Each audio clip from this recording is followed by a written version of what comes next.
ng Americans, okay, so para ibigay mo sa amin ng Philippines, babayaran namin ng $20 million and binenta ng Spain ang Philippines. Kaya sabi nila, yung nagaganap na war between doon sa Manila Bay, ang nagaganap na war doon, parang drama na lang kasi nanalo na ang Americans, and at the same time, para lang maging graceful exit ng mga Spaniards na natalo na lang sila. So, pero ibinenta ang Pilipinas. Iyon lang yung amount ng Pilipinas that time. Okay? So, let's move forward. So, ito na yung French invasion of 1808 headed by Napoleon Bonaparte. Yung French Revolution, it was headed by Napoleon Bonaparte. And after that class, dun sa mismong French Revolution, actually, it was the introduction of liberal democracy. So, yung liberal ideas of Napoleon Bonaparte, ipinoward niya dito or pinasa niya sa Spain. But, anong problema ng Spain? The main problem to Spain in the 19th century, actually, yung mga bansa na sa Europe, ano sila, open sila sa idea ng mga pagbabago. For example, yung anong tawag dito? Yung introduction of new technology. Move forward sila, ang Spain, ang tawag doon, dahan-dahan lang sila sa pagbabago. Wala sila, ayaw nila, conservative sila, ayaw nila ng changes. So, Mexican independence in 1821, when South American Spanish colonies fell into the hands of reformers and revolutionaries who declared the independence of these colonies. Nangyari yan sa Spain ng time na yan kasi ang sumasalo kung bakit ang Mexican ay naging South Latin America ay sila yung tumulong para sa independence ng Mexico. Tapos, nagkaroon ng problema yung mga doon sa war between the Americans and the French. Yung nung 1813, Spanish authorities had to rethink of, so itong time na to, 1813, yung sabihin nating early 19th century, hindi pa na ibebenta ng Amerika ang Pilipinas. So, back to history tayo ng Spain. So, ang Spanish authorities had to rethink what had been left of their colonies around the world. Yung sinabi ko sa inyo ng mga colonies nila, including Philippines. And Philippines, being the remotest colony they had, was still within the Spanish orbit without any clamor for independence by the middle of 1800s. And in 1841, under the reign of Queen Isabella II, the Spanish government sent a diplomat named Sinibaldo Dimas to investigate on the condition of the Philippines. So, move forward dito sa idea na to, bakit napunta kay Queen Isabella yung posisyon. Okay, so kay ano muna tayo, Sinibaldo Dimas. Si Sinibaldo Dimas, he investigated the condition of the Philippines and arrived in Manila in 1841. But he was not welcome or he was not well received because his job might uncover the irregularities in this colonial government. Tingnan nyo class kung ano ang malaking difference ng Spanish, ng Spain at saka ng Philippines as ruled by the friars. Sa Philippines, masyado tayong maraming tinanggal sa atin yung freedom. Ano mga example ng mga kalayaan na tinanggal sa atin or yung freedom na pinagbabawal ng mga friars sa atin. First, freedom of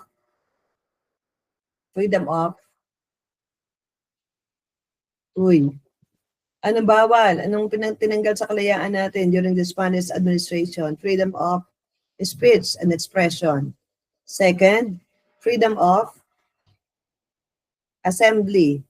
Okay, so bawal magkaroon ng assembly.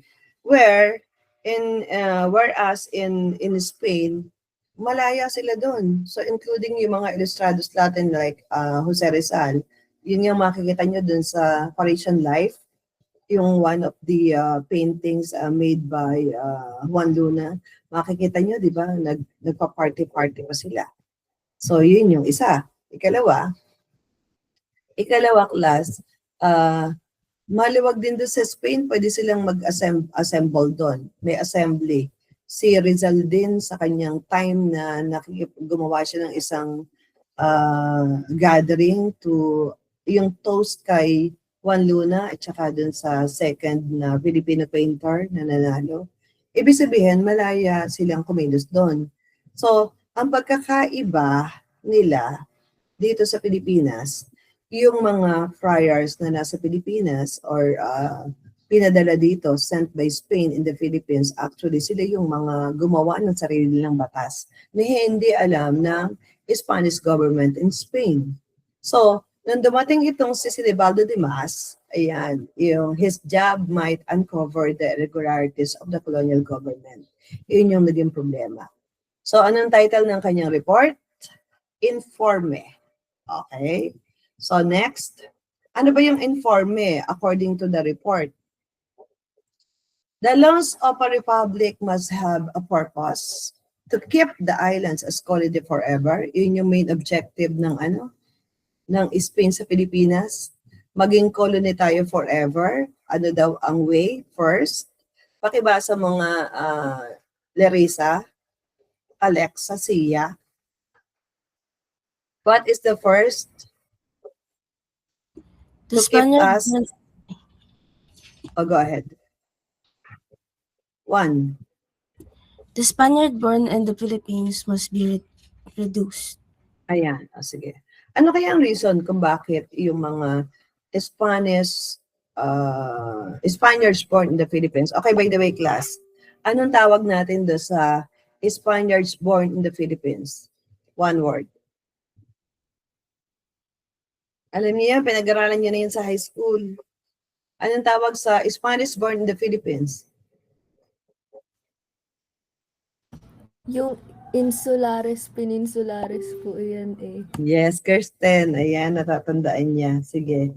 Anong tawag, Kirsten, kapag Spanish born in the Philippines? Kirsten. Peninsulares po ba? Patay tayo, baligtad.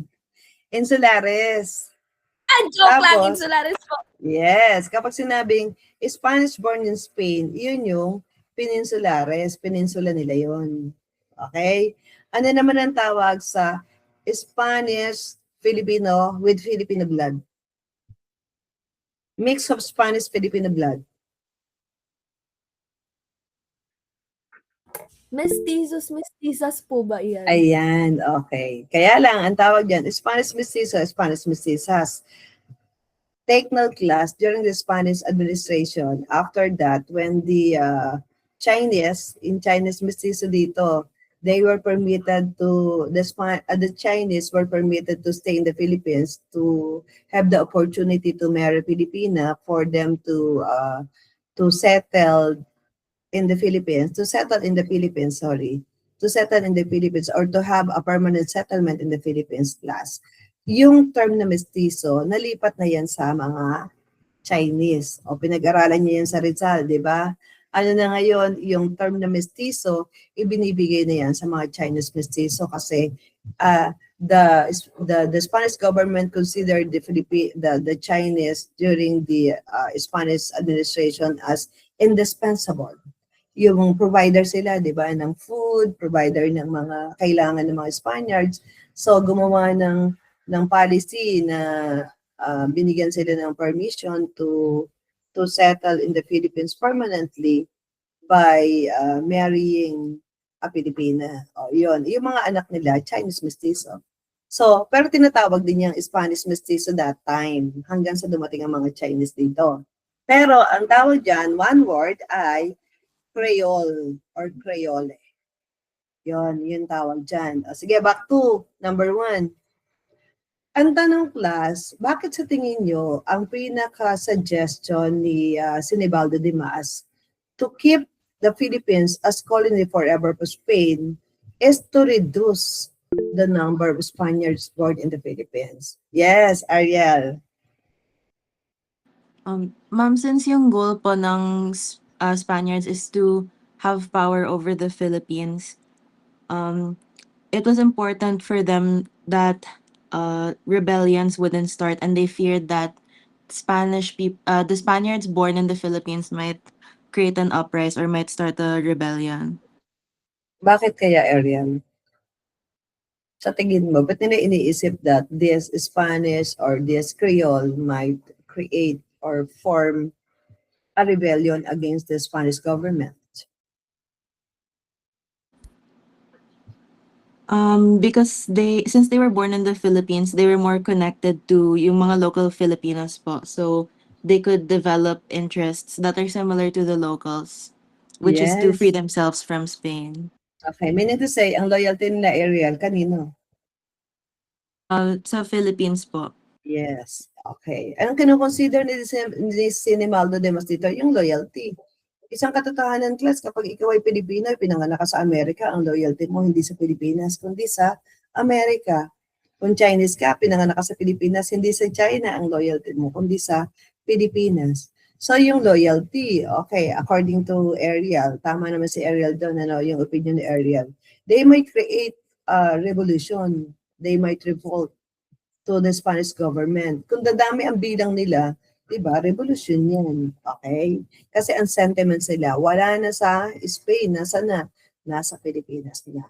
Okay, very good. Number 2, the colored population must voluntarily respect and obey the whites. Ang colored population, native, ang mga Pilipino. Ang whites ay mga Spaniards. Tingnan niyo yung discrimination ng term na ginagamit nila, colored population and white. Parang laging maganda yung white sa anong tawag nito, brown population. Okay? Number 3, the administration must undergo a thorough reform. Ano yung sinasabi niyang thorough reform? First, reform in the economy. Dapat gumanda yung ekonomiya ng Pilipinas. Second, reform in the political administration. Ang pinokus niya dito, yung predominance of the friars rule that superseded the civil administration. So, yung division of state and church, actually, dapat ma-follow na actually the bureaucracy. And according to Demas, ito na ang kailangan ko na interpretation this time, class. According to Demas, I think it would be infinitely much easier, more useful, and more glorious for us to achieve the merit of the work by forestalling it with generosity. Ano sa tingin niyo ang ibig sabihin dito? How will you interpret this statement of the mass? Any? How would you interpret this interpretation? This statement, I mean. Try lang natin. Sige nga. Yes, Chelsea. I think sinabi niya po yun kasi po mas madali po mapapasunod yung mga Filipino if ang tingin po natin sa kanila is generous po sila and mabait sila and nire-respect po natin sila. So if ang tingin po natin sa mga Spain is mababait sila, mas mapapasunod po tayo sa kanila imbes na kung pipilitin po nila tayong maniwala sa paniniwala nila. Okay, so you took it positively, Chelsea. Meaning to say, yung word na by forestalling it with generosity, positively yung approach. Chelsea? Opo. Positive yung approach. Okay, sige. Yung ibang idea. Thank you, Chelsea. Yung ibang idea. Wala nang idea yung iba. Tatapos na ako, kaparaso na lang na. Be ready yung second group, ha? Yes, Ayesa. Ayes siya.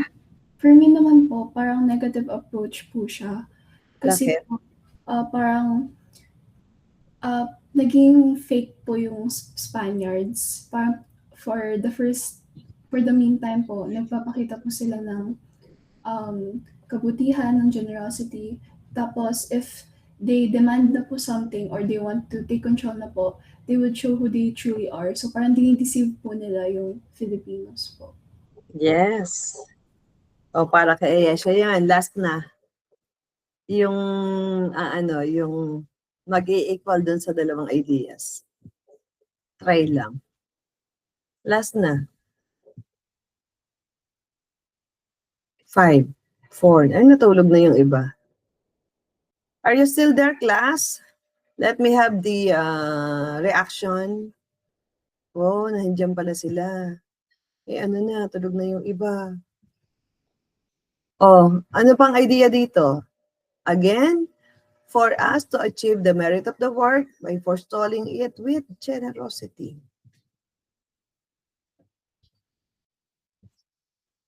To control the Philippines or to have the Philippines as their colony forever? Try lang. Sige. Ariel, go.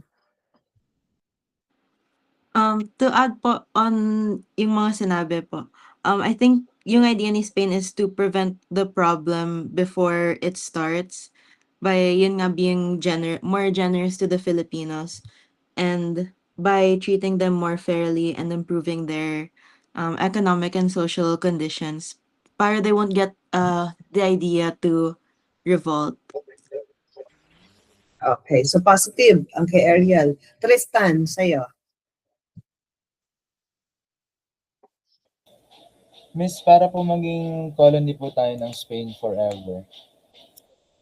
Yung kay Dimas po na sinabi niya po, na parang i-shower po nila tayo ng generosity po. Like, i-treat po nila tayo ng tama po. Like, magkukunwari po sila na friends po natin sila.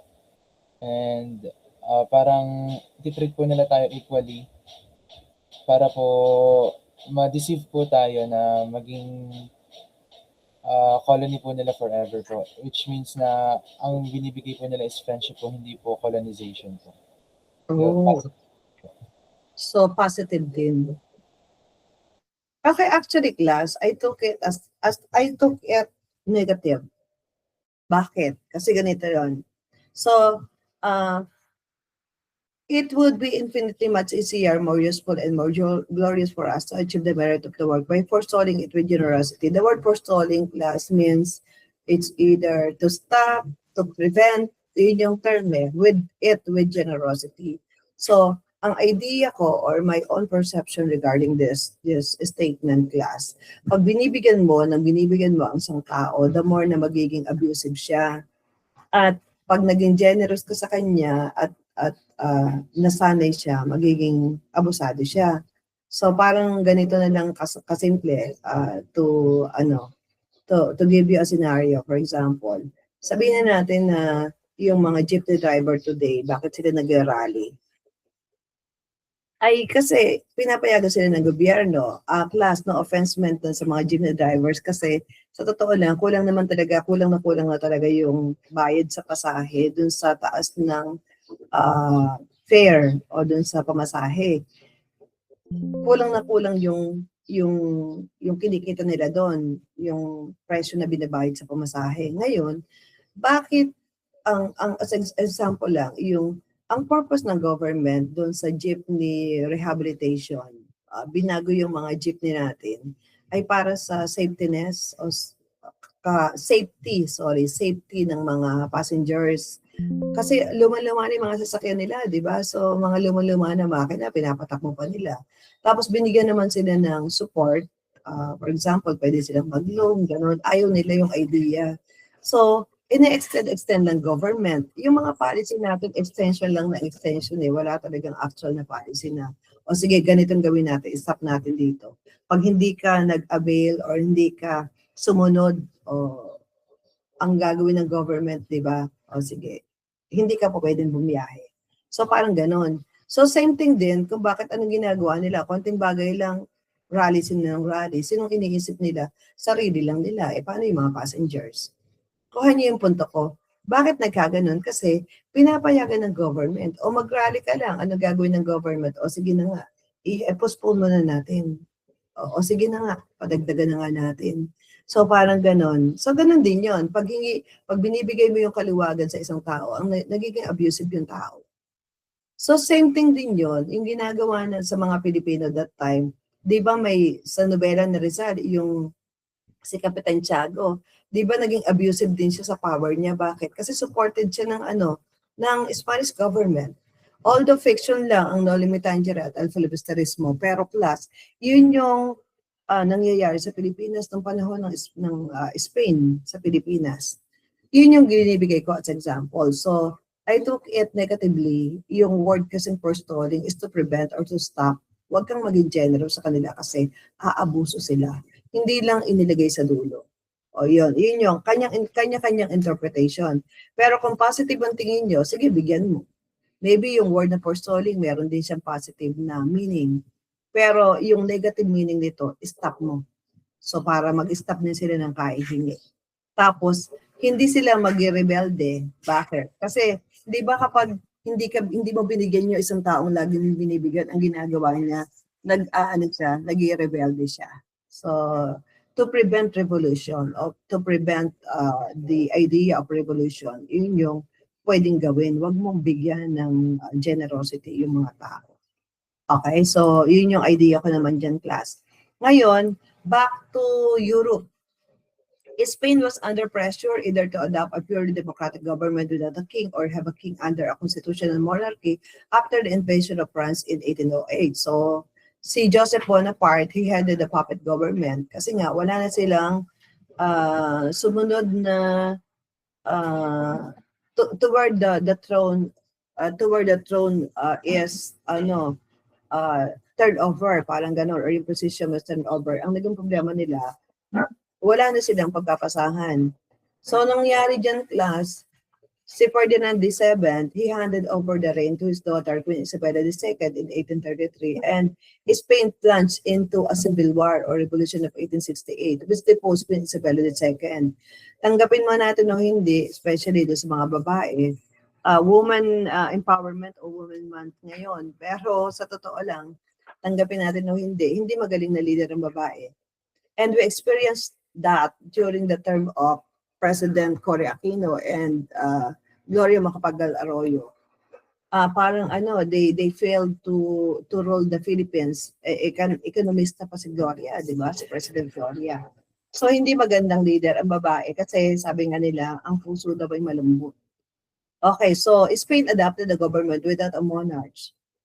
Alfonso XII, son of Queen Isabella, was reinstituted in 1874. And Alfonso XIII naman, yung infant pa siya, kailangan merong gumanap. So yung kanyang nanay, si Queen Maria Cristina, ay naging regent niya but failed to rule. So dito nag-start yung downfall ng Spain. Then, sino ba yung mga tinatawag nating liberals and conservative? Ilustrados na kabilang dito, yung founding of the propaganda movement. Doon simula. Actually, the founding of propaganda movement was inspired by the execution of Fathers Gomez, Burgos, and Zamora. The three, anong tawag sa kanila? The three, anong tawag kay Gomez, Burgos, at Zamora? Gomburza po. Gomburza, the three martyrs. Tama ba, Kristen? The three martyrs. Okay, yung tatlong martyr na si Gomez, Burgos, and Zamora. Kung bakit nagkaroon ng propaganda movement. Originally, propaganda movement was founded in a room, sabi nila, according to history, pharmaceutical room lang daw yan, yung imbakan ng gamot sa Carriedo. Have you been in Carriedo? Papuntang Binondo. So, yung pinaka-corner doon. Malapit din sa sinasabi ko sa inyong Parian. So, doon din ginawa yung unang meeting ng propaganda movement. And it was founded by Marcelo Itzdag Pilar. Ayan. So, tandaan niyo mga sinasabi ko, ha? Then later on, itong mga si Marcelo Itzdag Pilar, dahil sa kanyang binuong movement, ang nangyari, class, hinanap siya ng mga Spaniards. And para makatakas siya, nagpunta siya ng Spain.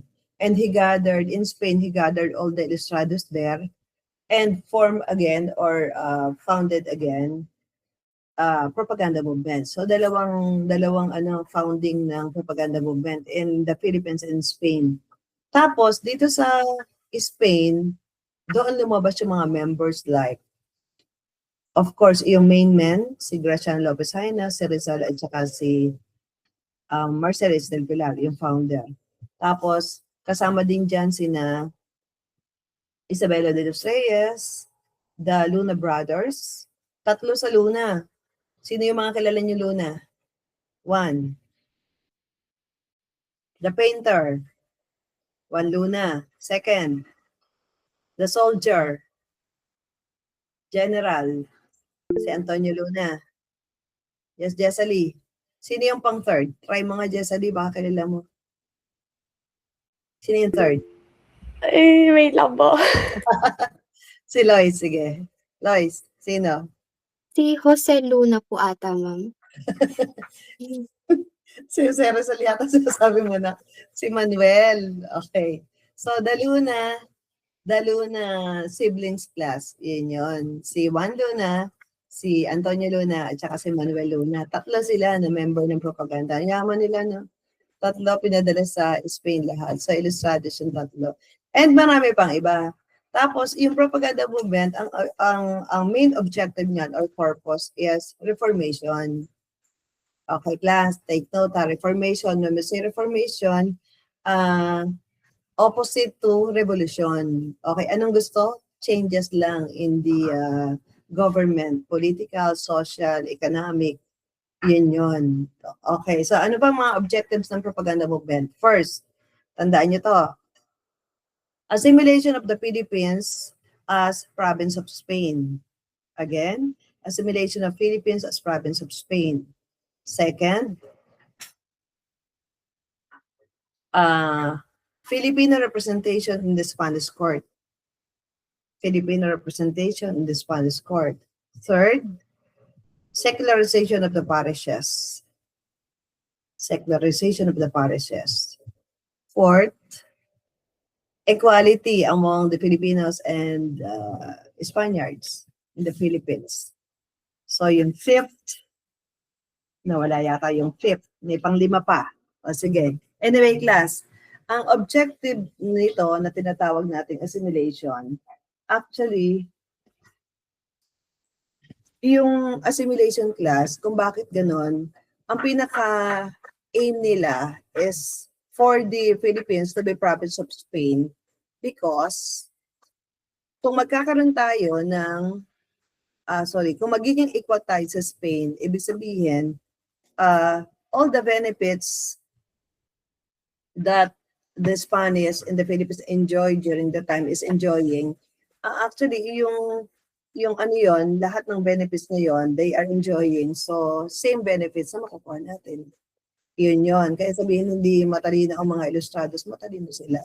So, equality. And they thought that time that Philippines was not ready. The Philippines was not ready. Hindi pa tayo ready, yung mga Pilipino, to separate from Spain.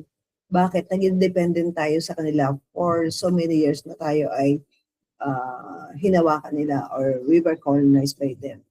Okay? So ito si Graciano Lopez Haina, gusto ko lang sabihin class na he was the first editor-in-chief of La Solidaridad. What is La Solidaridad? The official publication or the official newspaper of the propaganda movement. Okay, so ito yung newspaper and ang naging first editor-in-chief niyan ay si Graciano Lopez Haina.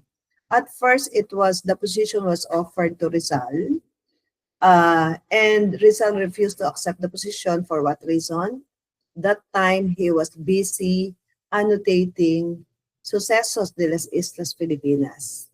Okay, busy siya noon. Nag-annotate siya ng one of the reports made by Antonio de Morga sa parang equivalent yung class ng kasabay ng Customs of the Tagalog or yung untouched barangay na diniscuss natin last time. Busy si Rizal. So si Graciano Lopez Haina ang naging first editor-in-chief or editor. Ang second editor ay si Marcelo Estel Pilar na. Okay, example din ng mga ginawa ni Graciano Lopez ay yung aside from Pribotod means ng botod class ay big belly. Stout nga nakalagay dyan, no? Equivalent ng big belly. So, referring to the prayers. Tapos, yung mga prayers na itinuro ng mga Spaniards sa atin, yung ama namin in Catholic, ginawa niyang amain namin. Sumakumbento ka. Kitlin ang leeg mo. Sa mga example. And dasalan na tuksuhan, kasama sa dasalan na tuksuhan, siya din yung gumawa. Next, proceed to Rizal. Kilala niyo naman si Rizal, no? Tapos na kayo sa Rizal. Diba? So, kilala niyo na si Rizal. And si Rizal ang idol ng lahat ng mga Ilustrados. When the yung when the propaganda movement actually was in a stage of yung naging shaky na, parang problema na yung mga liberals, yung mga members ng propaganda movement. Bakit? Kasi nalilito na sila. Ano bang gusto nila? Assimilation ba o separation? Reformation ba o revolution? Tapos, the only man they thought considered to settle the issue between the propagandists, yung members of the propaganda movement, it was Rizal. Siyempre, idol nga nila si Rizal. And that time, Rizal was also facing trouble. Yung kanyang black book, na tawag ng mga Spaniards sa kanyang No Limitantia Reclas. Nagsisirculate na yan. Saan? Sa Pilipinas. Hinahanap na kung sino yung author. And si Rizal na umuwi sa Pilipinas, doon siya dinakip and ending execution kay Rizal. Because walang representation ng Filipino representation in the Spanish court. Sa Spanish court, ang lahat ng nandun, mga Spaniards. So kapag may trial sa mga Pilipino, ang ending always execution. Gets? So yun na po yung pinaka summary ng discussion natin. By the way, La Solidaridad as the newspaper of propaganda movement, publication nito every 15th lang ng month, 15:30. So twice a month lang ito lumalabas. Bakit? Because of insufficient funds to publish. Okay, so anong nangyari kasi?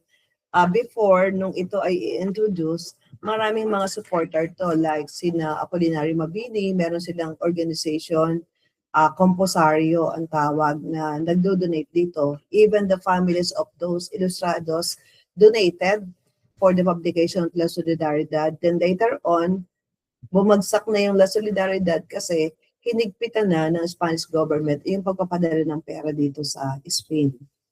Hanggang sa mamatay yung mga main men ito, si Graciano Lopez Haina and Marcelo Estel Pilar, magkasunod na namatay sa Spain. At si Rizal led to his execution.